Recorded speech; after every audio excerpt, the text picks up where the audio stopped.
আসসালামু আলাইকুম, কেমন আছেন সবাই? আশা করি আপনারা ভালো আছেন। আমরাও আলহামদুলিল্লাহ ভালো আছি। আজকে আমি আলু আর টমেটো দিয়ে রুই মাছ রান্না করব। আপনারা সম্পূর্ণ ভিডিওটি দেখবেন। আলু আর টমেটো আমি কেটে নিয়েছি। টমেটোগুলো আমি এইভাবে কেটে নিয়েছি। আর আলুগুলো বেশি পাতলাও না, বেশি মোটাও না, মিডিয়াম সাইজ করে কেটে নিয়েছি। সবগুলো আমি কেটে ধুয়ে নিয়েছি। এখন রান্না বসিয়ে দিব।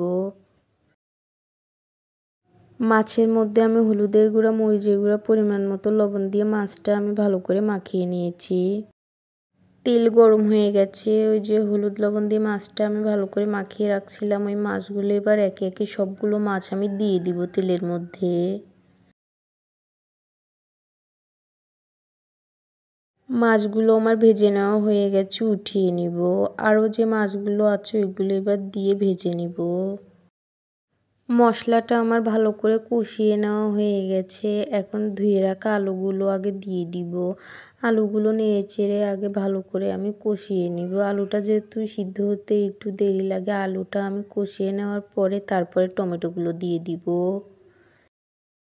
সামান্য একটু পানি দিয়ে দিব। এই পানিতেই আলুটা আমি ভালো করে কষিয়ে নিব।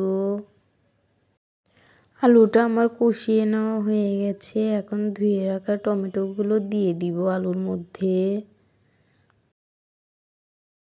টমেটোগুলো দিয়ে দেওয়ার পরে আলুর সঙ্গে টমেটোটাও ভালো করে কষিয়ে নিব নেড়েচেড়ে। আলুর সঙ্গে আমার টমেটোটাও ভালো করে কষিয়ে নেওয়া হয়ে গেছে। এখন আমি পরিমাণ মতো পানি দিয়ে দিব।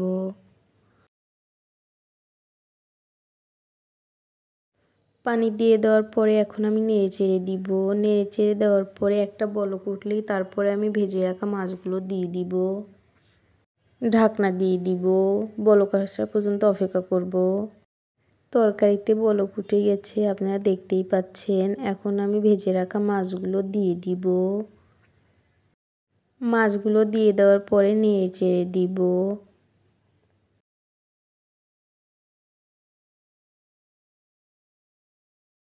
মাছ রান্নাটা আমার কমপ্লিট। এখন আমি নামিয়ে নিব।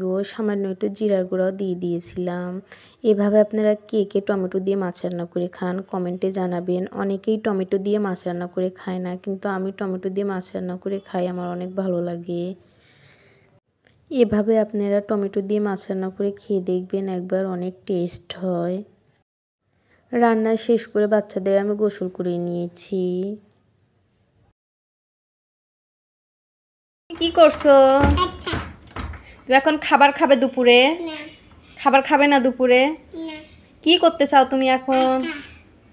আমি গোসল করে এসে বাচ্চাদের নিয়ে আমি খাবার খেতে বসে গিয়েছি। এখন ছেলে মেয়েকে খাবার খাইয়ে দিব, আমিও খাবার খেয়ে নিব দুপুরে।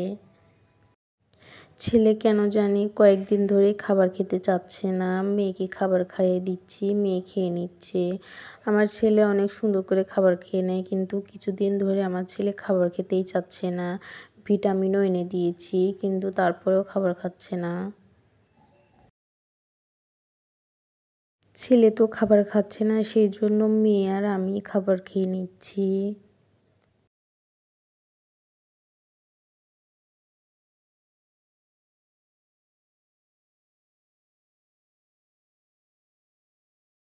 বিকেলে আবার মেয়ে বলতেছে আম্মু একটু নুডলস রান্না করে দাও, সেই জন্য গাজর দিয়ে নুডলস রান্না করে দিচ্ছিলাম।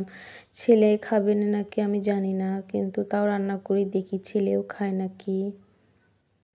নুডলসটা আমার সিদ্ধ হয়ে গেছে, এখন আমি নামিয়ে নিব। তেলের মধ্যে আমি পেঁয়াজ কাঁচামরিচটা দিয়ে দিয়েছি। দিয়ে দেওয়ার পরে পেঁয়াজ কাঁচামরিচটা হালকা ভেজে নিয়েছি। নেওয়ার পরে একটা আমি ছোটো দেখে টমেটো দিয়ে দিয়েছি। দিয়ে দেওয়ার পরে টমেটোটাও ভালো করে আমি ভেজে নিব পেঁয়াজ কাঁচামরিচের সঙ্গে। একটা ডিম দিয়ে দেওয়ার পরে সামান্য লবণ দিয়ে দিলাম। দিয়ে দেওয়ার পরে ডিমটার সঙ্গে টমেটো, কাঁচামরিচ, পেঁয়াজটা ভালো করে ভেজে নিব, যেন কাঁচা গন্ধটা না থাকে। ডিমটা আমার ভেজে নেওয়া হয়ে গেছে ভালো করে। এখন ধুয়ে রাখা নুডলস আর গাজরগুলো দিয়ে দিব। নেড়েচেড়ে নুডলসটা আমি রান্না করে নিব। কার কার বাচ্চা নুডলস পছন্দ করে কমেন্টে জানাবেন। আমার মনে হয় সব বাচ্চাই নুডলস পছন্দ করে। নুডলসের সঙ্গে একটা মশলা ছিল নুডলসের, ওই মশলাটা আমি নুডলসের মধ্যে দিয়ে দিলাম। দিয়ে দেওয়ার পরে নেড়ে চেড়ে এখন নুডলসটা আমি রান্না করে নিব।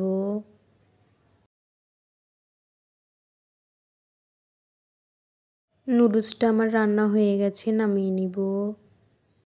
মেয়েকে আগেই বাটিতে বেড়ে দিয়েছি, মেয়ে সুন্দর করে খেয়ে নিচ্ছে। ছেলের জন্য আমি প্লেটে বেড়ে নিয়ে আসলাম ছেলেকে খাওয়ানোর জন্য।